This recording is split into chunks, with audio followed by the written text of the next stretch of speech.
서울 동대문구 천장산 자락에 자리 잡은 경희대학교 서울 캠퍼스. 본관에서 산 쪽으로 올려다보면 집처럼 생긴 3층짜리 건물 하나가 나옵니다. 캠퍼스 가장 높은 곳에 있습니다. 학생들도 잘 모르는 건물입니다. 사유지 같은 사유지? 학교 같지. 집 같고 학교 같지는 않은 것 같아요. 그 미대 옥상에서 이렇게 보면 건물이 보이긴 하거든요. 네네. 높아가서 뭔가 관측소 같기도. 마음대로 갈 수도 없다고 합니다. 택시 타고 잘못 올라갔던 적이 있었는데 그때 그 경비 하시는 분이 이렇게 돌아가시라고. 베일에 쌓인 건물. 올라가는 길은 외딴 길 하나입니다. 길목부터 철제 울타리로 막혀 있습니다. 다가가니 경비원이 접근을 막습니다. 여기 올라가면 안 돼요? 네. 여기 뭐예요, 여기? 군사지역. 군사지역이요? 네. 지도에 그런 거 없던데? 군사지역은 원래 지도에 표시가 안 돼요. 아, 군사지역. 정말 군사 지역일까요? 아침 9시쯤 다시 찾아가 봤습니다. 검은색 고급 차량 한 대가 언덕길을 내려옵니다. 뒷자리에 누군가가 타고 있습니다. 차가 향한 곳은 대학 본관. 마중 나온 남성이 차 뒷문을 열어주며 고개를 숙입니다. 양복 차림의 남성이 차에서 내리더니 곧바로 본관 2층으로 올라갑니다. 경희대 재단인 경희학원 이사장 조인원 씨입니다.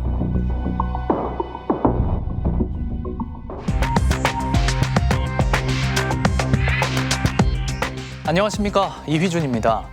오늘 스트레이트는 사립대학 설립자 일가가 학교를 마치 자기 것처럼 사유화하는 행태를 고발합니다. 이준희 기자가 나와 있습니다.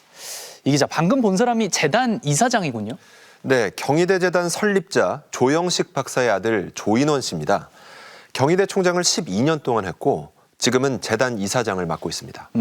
이 학교 안에 있는 그 3층짜리 건물에서 본관으로 출퇴근하고 있는 것 같네요. 그럼 학교 건물에 살고 있는 겁니까?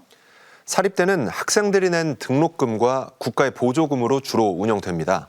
그래서 설립자라 해도 사립대 재산에는 함부로 손댈 수 없습니다. 조인원 이사장이 학교 건물을 도대체 어떤 용도로 쓰고 있는 건지 다시 경희대로 가보겠습니다.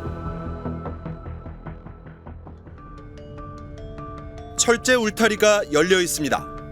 외딴 길을 따라 200m쯤 올라가니 경비 초소가 하나 더 나오고 바로 그 정체불명의 건물이 보입니다. 건물로 들어가 봤습니다. 안녕하세요. 저 계세요? 아무도 없습니다. 2층으로 올라가 봤습니다.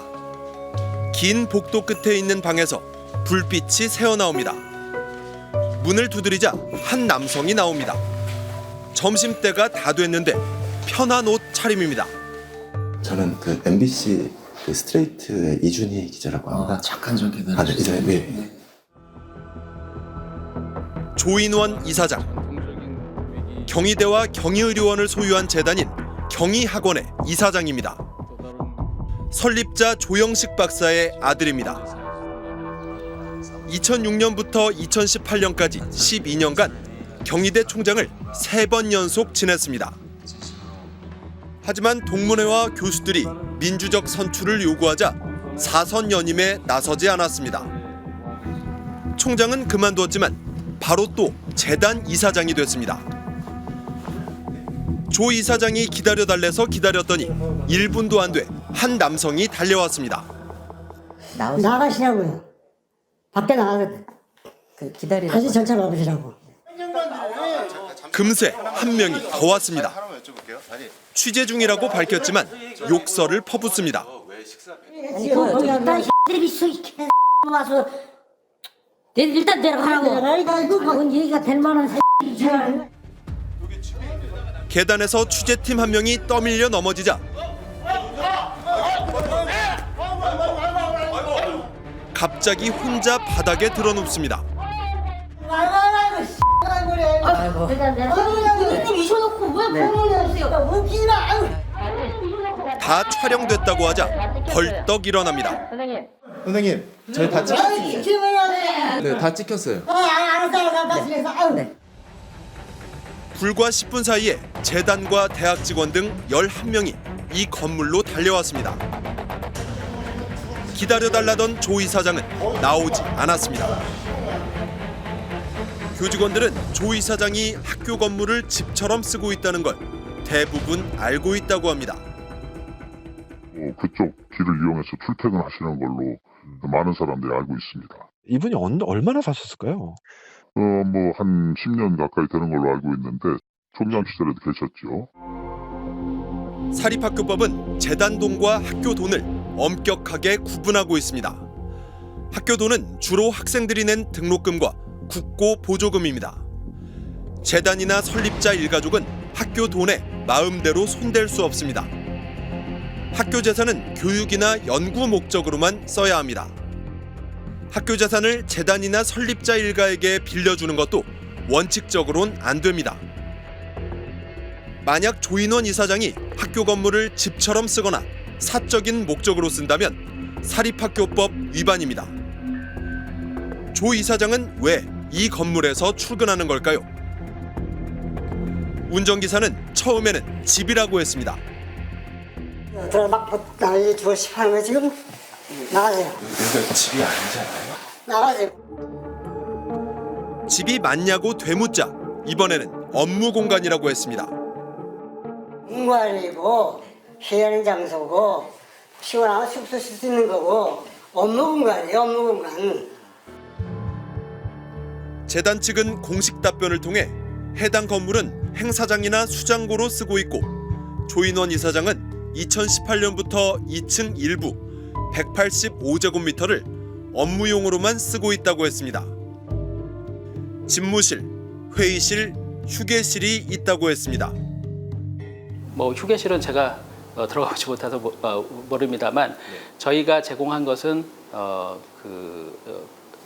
편하게 쉬실 수 있는 어떤 그런 공간으로 지금 구성이 돼 있고요. 그런데 침대도 있다고 합니다. 침실. 뭐 필요한 경우에는 그 주무실 수 있게끔 저희가 싱글 베드 하나를 넣어드렸습니다. 재단 이사장의 공식 집무실은 경희대 본관에 따로 있습니다. 공식 집무실과 별도로 사실상 학교 건물 하나를 이사장이 쓰고 있는 겁니다. 왜 필요한 걸까요? 저서 그리고 또 연설문 그리고 기고문 그리고 뭐 이런 인터뷰 이런 거와 관련해서 글을 직접 쓰십니다. 그래서 좀 조용한 공간이 좀 집중할 수 있는 공간이 좀 필요하고요. 점심때가 되자 이사장의 운전기사가 어디론가 갑니다. 운전기사는 파란색 보온 가방을 들고 경희의료원 급식 조리실로 들어갔습니다. 입구에는 영양팀 외 출입 금지라고 써 있습니다. 5분쯤 뒤 보온 가방을 들고 나왔습니다. 병원 주차장 차단기에는 VIP 차량이라고 뜹니다. 어디로 가나 따라가 봤습니다. 운전기사는 본관 집무실로 보온 가방을 배달했습니다. 이사장에게 식사를 배달하는 겁니다. 재단은 병원 식사를 이사장에게 제공한 사실을 인정했습니다. 하지만 특별한 메뉴는 아니라고 했습니다. 특별히 저희가 어떤 특정한 메뉴를 요청하거나 요구하지 않습니다. 정말 그럴까요? 조리실에 붙어있던 종이 이사장님 도시락, 평일 점심 저녁과 주말 토일 점심을 제공한다고 적혀 있습니다. 1월 10일 점심 식단, 잡곡밥, 북어 영양탕, 그리고 불고기 깻잎 샐러드 등 반찬 6가지입니다. 주꾸미 간장떡볶음은 맵지 않게 조리하라고 주의사항까지 적어놨습니다. 샐러드와 생양파, 구운 마늘, 양념장은 매일 제공됩니다. 얼마나 많이 배달했을까요? 재단은 작년 11월에 48번, 12월에 39번이라고 했습니다. 평일 주말 가리지 않고 거의 한 달 내내 병원이 제공한 식사를 배달받아 먹은 셈입니다. 공식 집무실도 있는데 따로 이사장이 쓰고 있는 학교 건물. 이사장은 여기서 잠도 자고 출근도 하고 식사도 제공받습니다. 그런데도 재단은 집이 아니라 업무 공간이라고 주장합니다. 일이 늦게 끝나시면은 거기 계속 계실 수도 있고요. 그거는 개인의 이사장께서 개인이 선택하시는 거지. 그거를 저희한테 일일이 오늘 거기에서 오늘 야근을 했다 이렇게 말씀하실 이유는 없지 않습니까? 재단 측은 건물 사용료로 경희대학교에 보증금 없이 월세 70만 원을 내고 있다고 했습니다. 식대로는 경희의료원에 한 끼에 16,500원을 내고 있다고 했습니다. 이사장 개인이 내는 건 아니고 재단에서 돈을 내고 있다고 했습니다. 왜 기존에 있는 이사장의 직무실을 안 쓰고 지금 별도로 마련되어 있는 공간에서만 해야 되는, 그걸 둬야 되는 필요성이 있냐 이거죠. 그거 자체가 지금 학교에서 정확한 해명을 못하고 있는 거지 않습니까? 진짜 사적 목적이라든지 아니면 용도 외의 뭔가의 행위로 뭔가 이용이 된 게 만약에 입증만 될 수 있으면 뭐 업무상 횡령이든 업무상 배임이든 이제 이런 부분들이 당연히 법적으로 문제가 되겠죠. 월세 70만 원이요? 아니 요즘 웬만한 대학가 원룸도 70만 원으로는 구하기 어렵지 않습니까? 경희대 재단 측은 감정평가까지 받아서 월세를 계산했다고 주장하고 있습니다. 보증금도 없이 저 큰 공간을 월세 70만 원에 쓰는 건 누가 봐도 특혜 같은데요. 사립학교라고 하면 사유재산이라고 생각하기 쉽지만 그렇지 않습니다. 설립자가 교육을 위해, 사회를 위해 내놓은 재산이라는 점에서 공공재의 성격이 강합니다. 그럼 더더욱 학교 건물을 마음대로 쓰면 안 되는 거잖아요. 네, 취재를 하다 보니 경희대만 그런 건 아니었습니다. 한양대병원에는 할머니 집이라는 곳이 있습니다. 이번에는 한양대로 가보겠습니다. 서울 성동구에 있는 한양대학교 병원. 본관 옆으로 6층짜리 건물이 붙어 있습니다. 신관입니다. 안으로 들어가 봤습니다. 다른 층은 문도 열려 있고 안내 표지판도 붙어 있습니다. 하지만 유독 5층만 문이 잠겨 있습니다. 5층 표시만 돼 있고 안내 표지판이 없습니다. 병원 홈페이지를 뒤져봐도 5층은 뭐 하는 곳인지 안 나옵니다. 밖으로 나와 뒤편으로 돌아가 봤습니다. 경사진 땅이라 3층과 바로 연결됩니다. 출입구가 하나입니다. 문 바로 옆 차고에는 검은색 고급차가 서 있습니다. 문 앞에는 통제구역이라고 적혀 있습니다. 초인종을 눌렀더니 문이 열립니다. 5층으로 갈 수 있는 유일한 계단이 보입니다. 하지만 역시 올라갈 수는 없었습니다. 근데 여기 들어가셔야 신고 나온다. 그러니까 여기는 뭐 여기 특별히 병원 관리실, 병원 관리실. 특별한 병원 관리실. 정말일까요? 병원 직원들은 여기를 할머니 집, 이사장실이라고 부릅니다. 이사실이라고. 여기는 일반인들은 못 가? 네, 여기 일반인들 통제해요. 이곳에는 학교법인 한양학원 백경순 이사가 살고 있습니다. 설립자인 고 김현준 전 이사장의 부인이자 현 김종량 이사장 어머니입니다. 백경순 이사는 재단 실세라고 합니다. 병원 통장에서 돈을 인출하려면 얼마 전까지 백 이사가 최종 승인 도장을 찍었다고 합니다. 유명권자보다도 더 강한 실세죠. 되게 똑똑하셔가지고요. 한양학원에서 일어나는 거에 아주 중요한 결정을 그분이 하시는 걸로 알고 있어요. 할머니 집은 어떤 곳일까요? 병원 관계자가 직접 내부 구조를 그려줬습니다. 계단을 올라가면 바로 손님 대기실이 나오고 맞은편에 집무실이 있다고 했습니다. 그리고 집무실 옆에 거주 공간이 있다고 합니다. 회의실 같이 꾸며져 있는 그런 공간이라서 결제를 받는데 그냥 직무 공간처럼 보입니다. 거기는. 근데 이제 실제로 주무시고 하는 공간에는 제가 들어가 본 적이 없어서. 거주 공간까지 들어가 봤다는 또 다른 병원 관계자는 그냥 살림집이라고 했습니다. 또 다른 교수는 가사 도우미도 있다고 했습니다. 일하는 아주머니를 하나 고용하고 있어요. 청소도 하고 맞아. 그리고 어쩌다가 손님 오시면 뭐 이렇게 차도 내오는데 이렇게 5층 120평 정도를 백이사가 쓴다고 합니다. 응접실이 뭐 한 15명이나 아주 꽉 들어차면 20명까지 들어갈 수 있는 그런 응접실 의자가 많아요. 왜냐면 혹시라도 많은 사람들이 찾아올까 봐 한꺼번에. 백이사가 집이 따로 없는 걸까요? 있습니다. 서울 중구에 지하 1층, 지상 2층짜리 단독주택을 갖고 있습니다. 공시 가격이 46억 원이 넘습니다. 이런 큰 집을 놔두고 왜 병원 건물에서 살고 있을까요? 신관과 본관을 오가는 간호사, 백이사 전담 간호사입니다. 경력 30년이 넘는 베테랑 간호사입니다. 주치의도 매일같이 찾아옵니다. 주치의는 경험 많고 실력 좋은 병원장급 의사들이 많습니다. 주치의들이 자주 방문하기도 해요. 하루에 한 번씩 방문하기도 하고 그래서. 그럼 신관으로요? 그렇죠. 급할 때 당직 의사도 부른다고 합니다. 한양대병원 최고 의료진을 항상 곁에 두는 셈입니다.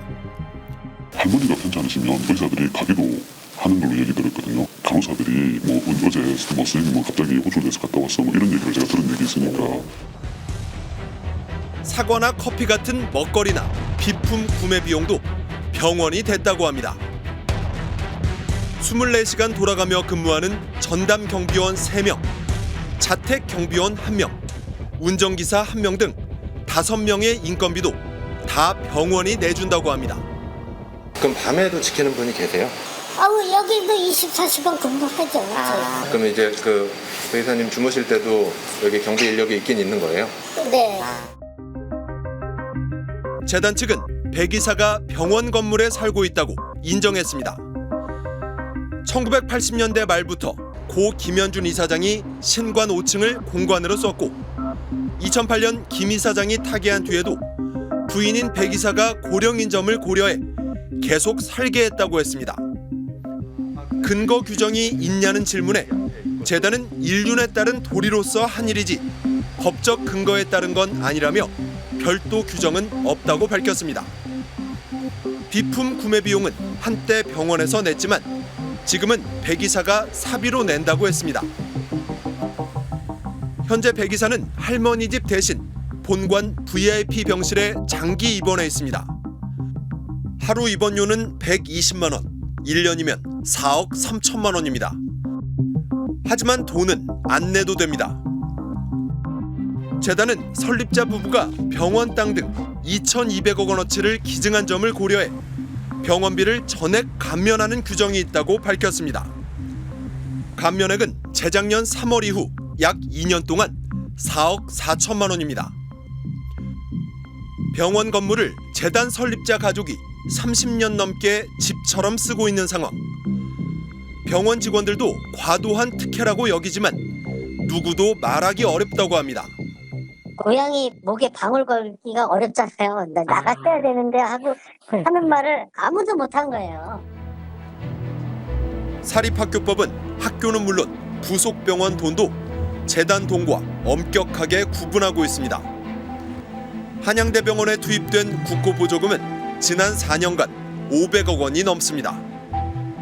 그건 공이고 어떻게까지나 학교는 국민의 세금이 들어가는 공공기관의 성격을 갖고 있다면 이사장이나 이사장 가족들이 더더욱 그 어떤 원칙이나 규칙에 따라야죠.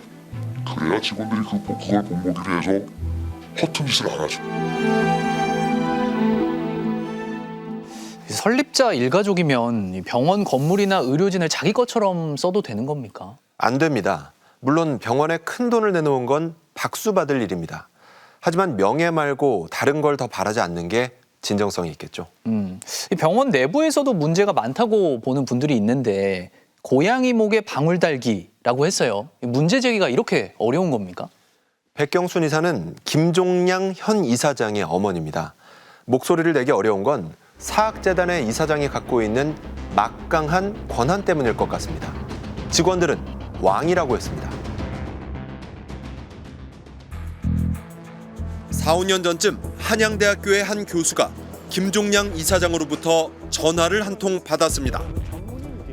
수도권의 한 대학 교수를 거론하며 어떤지 물어왔습니다. 어떤 양반이고 어떻게 이제 나하고 일을 하게 됐는지 어떻게 알고 있는지 그렇게 해서 저는 뭐 그냥 있는 그대로 얘기한 거죠. 이사장에게 왜 그러는지 이유를 묻지는 못했다고 했습니다. 대통령이 전화해서 어쩌고 하는데 당신 왜 그럽니까? 물어봅니까? 그 교수가 이사장과 아는 사이라는 이야기도 돌았습니다. 이사장님도 나의 존재를 안다 정도만 제가 들었어요. 그건 제가 직접 들은 얘기. 그리고 대학 본부가 교원 특별 채용 절차를 시작했습니다. 이사장이 전화로 물어봤던 바로 그 교수였습니다. 특별 채용 케이스였어요. 특별 채용을 하려면 공고는 안 냈던 것 같고 본부에서 이분을 채용을 하려고 하니 이분이 적격한지를 심사해달라 이렇게 이제 요청이 왔어요. 면접을 맡은 심사위원은 4명. 그런데 교수 2명이 심사를 거부하는 상황이 벌어졌다고 합니다. 교수 전공과 모집 분야 전공이 맞지 않는 데다 논문 실적도 부족했다고 본 겁니다. 그런데 학교는 탈락시키는 대신 심사위원 2명을 교체하고 면접을 다시 보았습니다. 해당 교수조차 의아하게 생각할 정도였습니다. 2번 오라 그랬어요. 그게 뭐가 심사 뭐 표 뭐 이런 뭐 행정 절차가 뭐 누락된 게 있어서 그렇다는 얘기는 들었어요. 제가 물어봤어요. 오히려 왜 또 가야 되냐. 결국 이 교수는 특별 채용되었습니다. 해당 교수는 채용 전에 이사장을 만난 적이 없고 아는 사이라고 말한 적도 없다고 했습니다. 비슷한 일은 또 있었습니다. 2022년 김 이사장은 한양대병원에서 일하던 계약직 교수를 정년을 보장하는 전임 교수로 채용하는 게 어떤지 주변에 물었습니다. 의대 교수들이 이미 같은 분야에 전임 교수가 2명이나 있다며 다른 분야 교수 채용이 더 급하다고 항의했습니다. 간호사들은 그 교수가 갑질 의혹도 있다며 채용을 반대했습니다. 고함을 지른다든지 반말이라든지 아니면 나이 많은 사람한테도 뭐 네가 해봐라, 네가 잘하면 네가 해, 뭐 이런 식으로. 갑질 의혹은 노동청 조사 결과 문제없다고 나왔고 이 교수는 결국 전임 교수 임용이 확정됐습니다. 한양학원 재단 측은 모든 채용은 인사위원회 같은 공개된 절차로 적법하게 진행됐다고 주장했습니다. 또 김종량 이사장이 주변의 얘기를 듣고 평판을 확인한 것일 뿐 채용에 영향력을 행사하지 않았다고 주장했습니다. 이사장이 학사와 관련되어 있는 뭔가 언급이나 개입을 하는 경우, 이런 경우에 보통 우리가 학사 개입이라고 보통 표현을 하고 이거를 금지를 하고 있고 실제 교육부 감사에서도 여러 차례 지적이 되는 사례들이 있습니다. 이사장의 한마디가 얼마나 영향력을 행사하는 걸까요? 스트레이트는 2016년 이후 한양학원 재단 이사회 회의록 51개를 조사했습니다. 재단 이사는 10명, 과반이 찬성하면 통과됩니다. 그런데 교원 채용, 해임 등 231개 안건이 모두 만장일치로 통과되었습니다. 반대가 단 한 표도 없었습니다. 직원들에게 이사장은 왕이었습니다. 김종량 이사장은 어떤 존재인가요?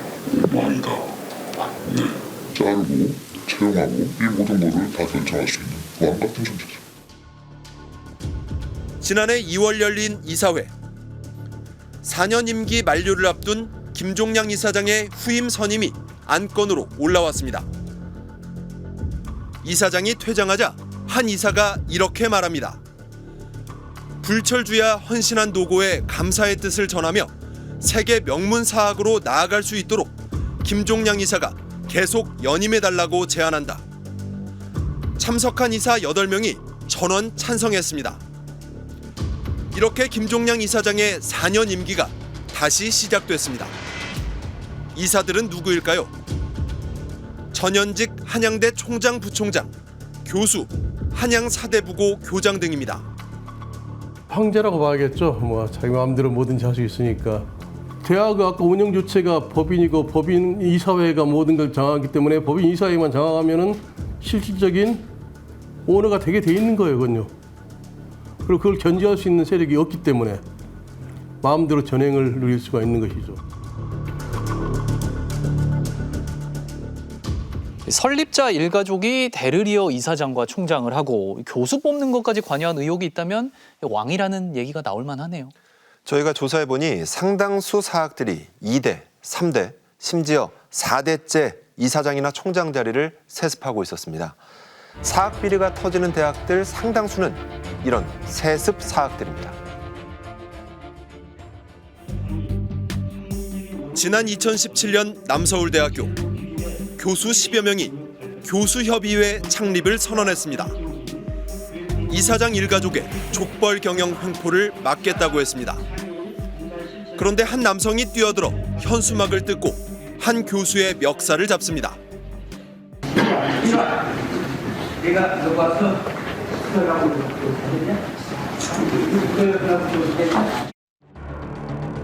남서울대 설립자 이재식 이사장입니다.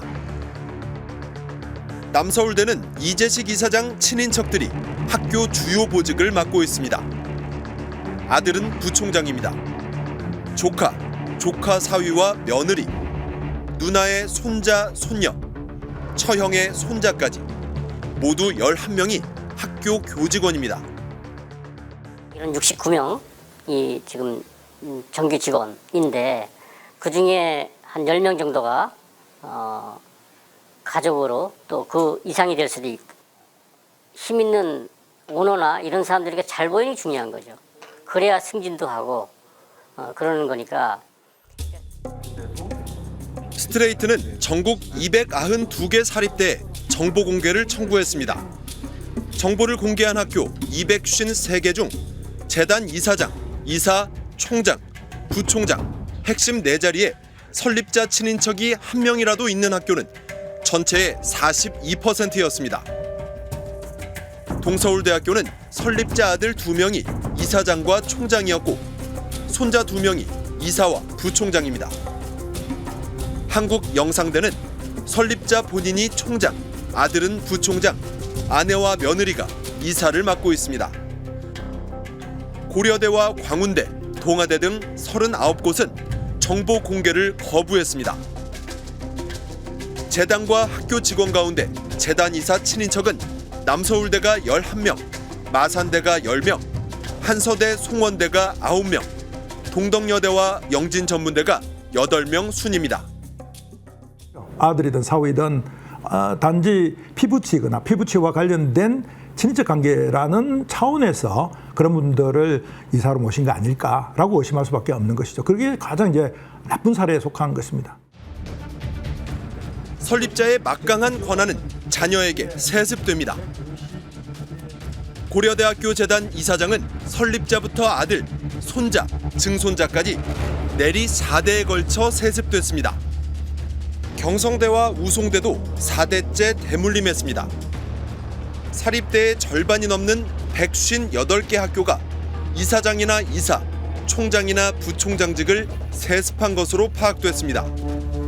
4대 세습은 3곳, 3대 세습은 43곳, 2대는 104곳, 부부나 형제가 이어받는 경우도 8곳이었습니다. 네, 사학은 실질적인 상속이지만은 세금 내는 게 전혀 없거든요. 그러니까는 기업에 비해서 훨씬 부와 권력을 세습하는데 아주 유리한 게 바로 사학이라고 볼 수 있겠죠. 상당수는 장기 집권입니다. 호남대 이사장의 재임 기간은 2차례에 걸쳐 39년, 한림대 이사장과 남서울대 이사장은 연속으로 각각 35년, 31년입니다. 총장은 계명대 35년, 경남대 34년, 진주보건대 33년 순입니다. 2005년 노무현 정부는 사립학교법 개정을 추진했습니다. 족벌 경영과 횡령, 채용 비리 같은 부정이 성행했기 때문입니다. 개방형 이사제와 대학 평의원의 도입, 총장 중임 제한, 이사장의 배우자나 직계 가족의 총장 임명 금지 등이 담겼습니다. 하지만 엄청난 저항에 부딪혔습니다. 보수단체와 종교계, 그리고 당시 야당인 한나라당이 촛불 시위와 장외 투쟁을 이어갔습니다. 당시 박근혜 대표를 비롯해 나경원 의원 등이 모두 사학재단 설립자 일가였습니다.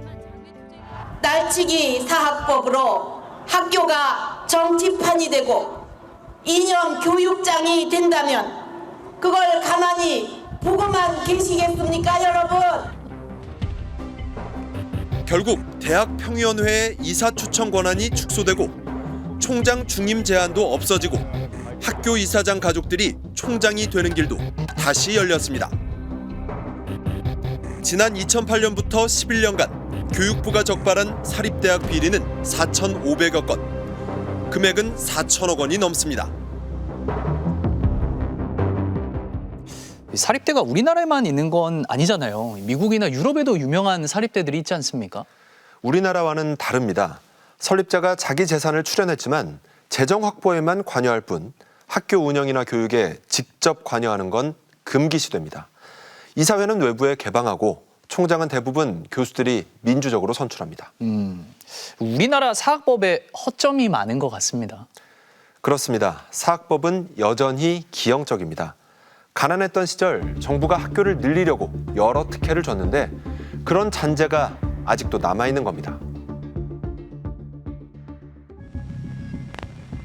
사립학교법은 1963년 제정됐습니다. 교육에 투자할 돈이 없던 가난했던 시절, 박정희 정부는 전국의 돈 많은 유지들에게 세금 감면, 수업료 상한 폐지, 경영권 보장 같은 혜택을 주었습니다.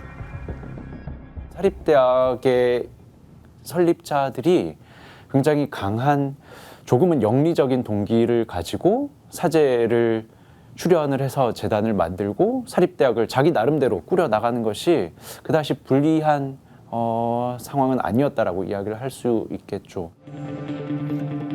인구가 급증하던 1990년대, 김영삼 정부는 최소한의 조건만 있으면 대학을 만들 수 있게 해줬습니다. 사립대학이 우후죽순처럼 늘어났습니다. 지방에 있는 돈 좀 있는 사람들이 일종의 대학 사업을 시작한 거예요. 등록금 중에서 거의 대부분을 쌓아둬갖고 땅 사고 건물 짓고 땅 사고 건물 짓고 해서 확대하는 거예요. 한국의 사립대학 비율은 86%. 기형적으로 높은 세계 최고 수준입니다. 정부는 국고보조금으로 사립대학을 지원해 왔습니다. 2023년 전국 사립대학 수입은 23조 5천억 원. 이 가운데 절반이 넘는 12조 원은 학생들의 등록금이고 4조 7천억 원은 국고보조금입니다. 재단이 낸 돈은 7,600억 원, 3.2%에 불과합니다. 재정에는 거의 기여하지 않으면서 사실상 소유권을 보장받는 셈입니다. 그건 일종의 자기 배신인 거죠. 그러니까 출연 행위라고 해놓고 출연 안 하고 자기 사유재산으로 확보하는 방식을 추구하고 있는 것이죠. 그러니까 사실 용납이 안 되죠. 예. 외국에도 사립학교들이 있습니다. 미국 아이비리그 명문 코넬 대학교. 에즈라 코넬 이사가 취임 50년을 맞았습니다. 그는 설립자의 후손입니다. Hi Ezra, congratulations on 50 years on the board. 코넬대 이사 64명 가운데 설립자 후손에게 주는 자리는 딱 하나입니다. And although the board has 64 members, every one of them is sincerely involved with the future of the university. 이사회는 주지사와 주상하원 의장, 기업가, 시민운동가 등 지역사회 대표들, 그리고 교수, 학생회, 교직원들까지 다양하게 구성됩니다. 설립자는 설립자일 뿐 한국처럼 일가족이 장악하는 경우는 없습니다. 한국 같은 그런 경우는 없죠. 확실히 없습니다. 예. 기록물로 뭐 동상을 세워놓거나 설립자가 뭐 그런 거 해서 그분이 취지를 기르거나 뭐 그런 거는 있지만 직접적으로 개입해갖고 뭐 하는 경우는 사실 없다고 알고 있고요. 면학의 뜻을 품고 만들었던 이런 학교 재단이 어떤 일가를 위해서 사용된다 내지는 일가의 이익 내지는 사적인 이익으로 사용된다고 하는 건 학교와 그 학생들한테 굉장히 부끄러운 일이고요. 사적인 이런 이용을 좀 제한하거나 방지할 수 있도록 그 사람들이 설립자의 그 뜻을 사회에 부끄럽게 하지 않도록 좀 만들어주는 조치가 필요합니다.